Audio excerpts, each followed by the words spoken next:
introduce the Center for Biological Diversity's Deputy Organizing Director, Valerie Love, who is leading the Call of the Wild campaign to save America's wolves. Thanks, Valerie. Hey! All right, thank you so much, everybody, for coming out today. The Trump administration is waging an all-out attack on wolves. The Department of Interior and U.S. Fish and Wildlife Service under Trump have been no friends of the environment or of the environmental laws they are supposed to uphold. David Bernhardt, the newly appointed Secretary of the Department of Interior, is a former lobbyist for the oil industry.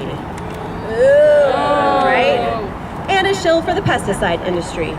He's now under an ethics investigation for preventing the release of a scientific report which concluded that 3 different types of pesticides are highly dangerous to more than 1,200 endangered and threatened species. And Bernhardt reports to President Donald Trump, who, as we know, never met a pristine landscape he didn't want to drill and plunder, or a threatened species that he wished to protect.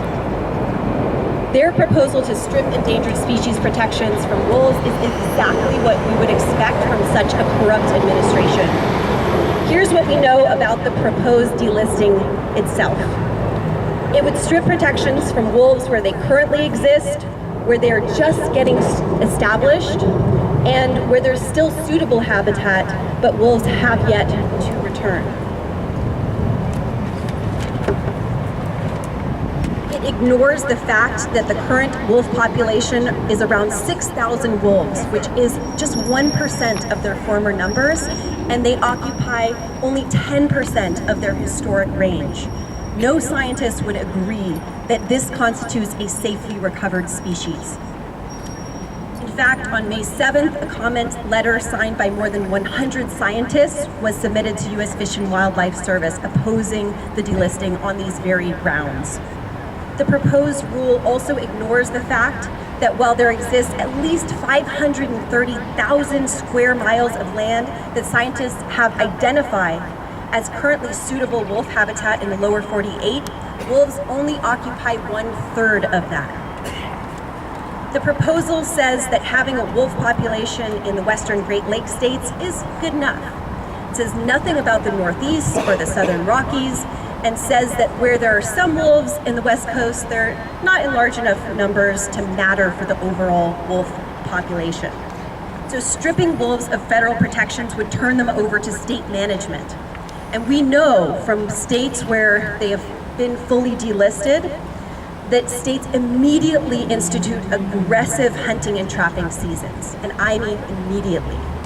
Stripping wolves of protections in additional states would simply mean more dead wolves.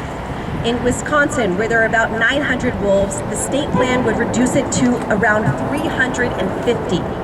In Minnesota, where there are about 2,600 wolves, the state plan would allow for wiping out 2/3 of that population.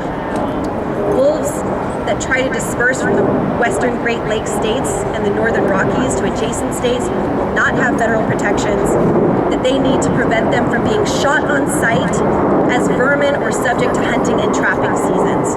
So far, 5,000 wolves have been killed in states without federal protections. And this is the model that the Trump administration wants to spread across the country. This is unacceptable. So the bottom line is we need to tell U.S. Fish and Wildlife Services that having wolves in the Great Lakes states is not enough. The Endangered Species Act requires more, and we require more. The American people require more. And that is why we're fighting back. This campaign has drawn unprecedented grassroots involvement and support. Our coalition as a whole has over 1 million comments. Nearly 1 million of those we are delivering today. And again, we now have until July 15th to break all the records and get in well over 1 million. Now we're going for 1.5 million, and I know we can do it.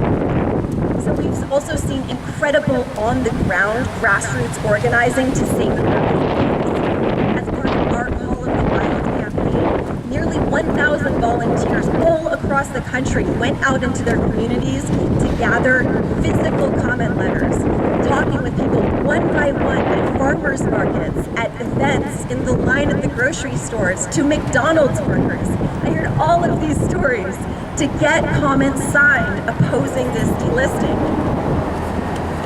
So our goal originally was to get 15,000 comments. We thought that's a lot of conversations. That's a lot of one-on-one, face-to-face conversations.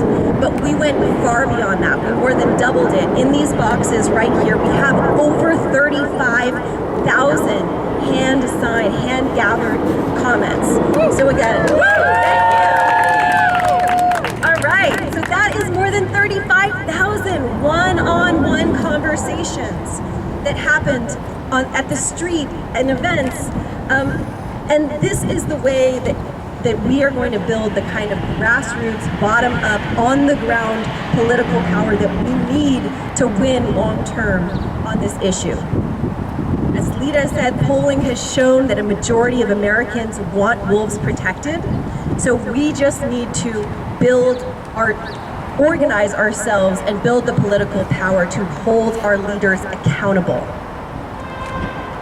We now have a 60-day extension, but the U.S. Fish and Wildlife has dragged their feet on every step of the process. They didn't schedule any public hearings originally. They refused to respond to our request for an extension until the very last day. The fact that they finally bowed to our requests for both of those, public hearings and an extension, just shows our own power. We have no one to credit but ourselves for this, and this gives us the time to up our organizing even more. So we have slowed them down, but we will not stop until they stop this proposal in its tracks for good. Our love for this magnificent, social, wild creature and the ecosystems that they make better is so much bigger than their hate and their fear. Am I right? All right, so now I want you to join me in bringing the voice of the voiceless right here, right now. So are you ready to howl? Yes! All right, here we go. Howl with me, please.